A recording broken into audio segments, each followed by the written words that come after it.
Friends, welcome back to our channel Guntur గుంటుడు.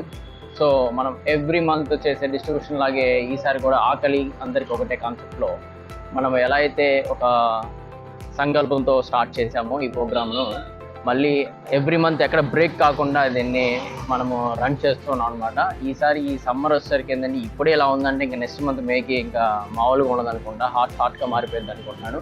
ఏది ఉన్నా కానీ వర్షం వచ్చినా, వరదలు వచ్చినా, లేకపోతే సమ్మర్ ఎండలు ఎక్కువ ఉన్నా కానీ, ఏది జరిగినా కానీ మన డిస్ట్రిబ్యూషన్ కార్యక్రమం ఎక్కడ ఆగదు. ఎందుకు ఆగదంటే మనందరి సంకల్పం ఒకటే, పేదవాడికి ఖచ్చితంగా ఒక పూట అన్నం మన సైడ్ నుంచి ఒక్క పూట వాళ్ళ ఆకలి తీర్చాలి. కాబట్టి మన యొక్క కోరిక బలంగా ఉందంటే మన సంకల్పానికి ఆ దేవుడు కూడా సహాయం చేస్తాడని ఒక బిలీవ్నెస్తో మనం ముందుకెళ్తాం అనమాట. సో ఇంకా లేట్ చేయకుండా ఈ రోజు ఫుడ్ డిస్ట్రిబ్యూషన్ కార్యక్రమం అనేది స్టార్ట్ చేసేద్దాం. ఆల్మోస్ట్ మీరు ఎవరైతే ఆకలితో ఉన్నారో ఇంకా లేట్ చేయకుండా వాళ్ళ దగ్గరికి వెళ్ళిపోయి ఫుడ్ డొనేషన్ చేద్దాం. బాబాయ్ అన్నం తినావా?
మ్యాక్సిమం కొంతవరకు ఉందన్నమాట.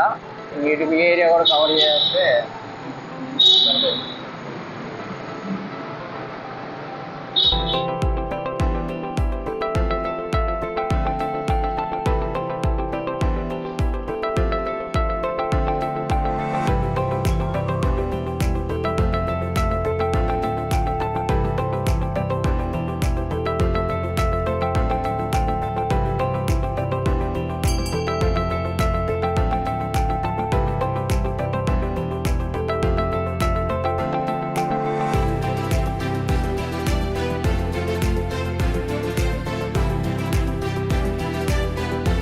అన్నం తిన్నావా అమ్మమ్మ?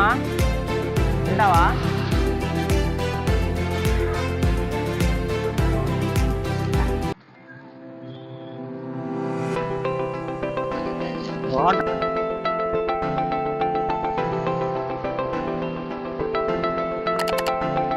అన్నం తిన్నారా?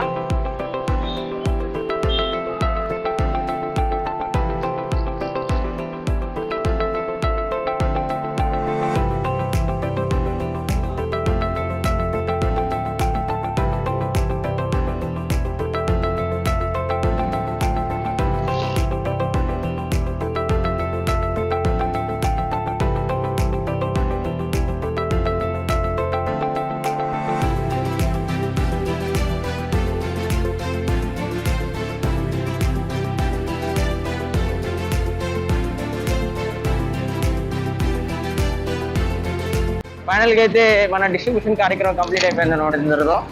సో ఎస్పెషల్లీ చెప్పేది ఏంటంటే ఎండాకాలం కాబట్టి చాలామంది ఫుడ్ కోసం అలానే వాటర్ కోసం కూడా వెయిట్ చేస్తూ ఉన్నారు.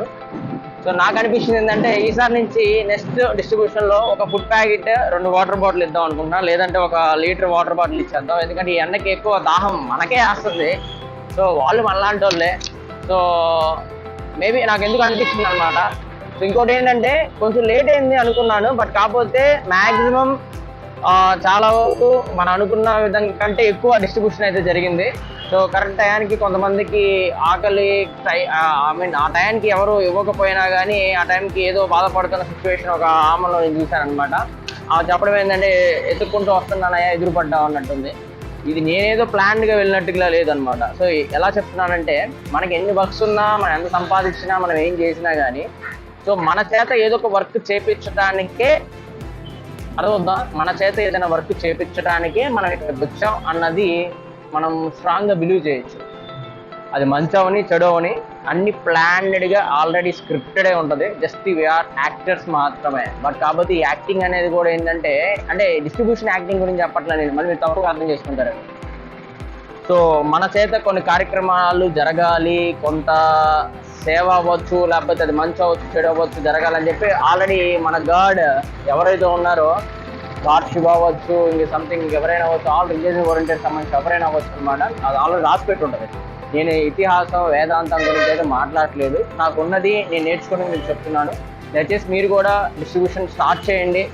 అట్లీస్ట్ మనకు వచ్చిన దానిలో ఒక 20% ఆర్ 10% మీకు వచ్చిన శాలరీలో, మీకు వచ్చే సంపాదనలో, శాలరీ అవ్వచ్చు, బిజినెస్ అవ్వచ్చు, వాట్ ఎవర్ మేబీ, ఏది చేసిన ఒక 10% తీయండి. ఆ 10%లో కనీసం ఒక్క పూట ఒక్కరి ఆకలైనా తీర్చండి. ఆ సాటిస్ఫాక్షన్ని, ఆ యొక్క హ్యాపీనెస్ని మీరు ఫీల్ అవుతారు ఖచ్చితంగా. ఆ బ్లెస్సింగ్స్ ఖచ్చితంగా ఉంటాయి. సో నెక్స్ట్ వీడియోలో మళ్ళీ మీ ముందుకు వస్తాను. మళ్ళీ చెప్తున్నాను, మ్యాక్సిమం ఈ సమ్మర్లో చాలామంది ఆకలితో, దాహంతో ఉంటారు. సో వాళ్ళకి ఖచ్చితంగా డిస్ట్రిబ్యూట్ చేయండి, మ్యాక్సిమం డొనేట్ చేయండి. అలానే ఎక్స్పెషల్ ఇంకోటి చెప్పేది ఏంటంటే, మనుషులకే కాదు జంతువులకు కూడా, మా పొట్టి అప్పుడప్పుడు చెప్తూ ఉండద్ది నా బటర్ఫ్లై. సో మనుషులకే కాదు జంతువులకు కూడా పెట్టాలని. సో జంతువులకు కూడా మీ ఇంటి దగ్గర కుదిరితే ఒక చిన్న టబ్ లాంటిది ఏర్పాటు చేసి దాంట్లో వాటర్ పోయండి, గింజలు వేయండి. సో ఆటోమేటిక్గా అవి కూడా కొంచెం హ్యాపీగా ఫీల్ అవుతాయి అనమాట. సో మనుషులు అడుగుతారు, అవి అడగలేవు కాబట్టి వాళ్ళ ఫీలింగ్స్తో మనం అర్థం చేసుకోవాలి. సో ఈ కంటెంట్ ఇంతటితో, నేను ఏదో లైక్ కోసం, షేర్ కోసం చేయట్లేదు. మళ్ళీ మనం ఎక్కువ మాట్లాడేసాం అనుకో, ఏదో వాచ్ అవర్స్ కోసం అనుకుంటారు. అలాంటి కంటెంట్ మన దగ్గర ఏమి ఉండవు అనమాట. సో హార్ట్ఫుల్గా చేస్తున్నాం. ఆ బ్లెస్సింగ్స్ అనేది హార్ట్ఫుల్గానే వస్తాయి. సో నెక్స్ట్ వీడియోలో మళ్ళీ మేము ముందుకు వస్తాను. అప్పటి వరకు సైనింగ్ ఆఫ్, మీ గుంటూరు.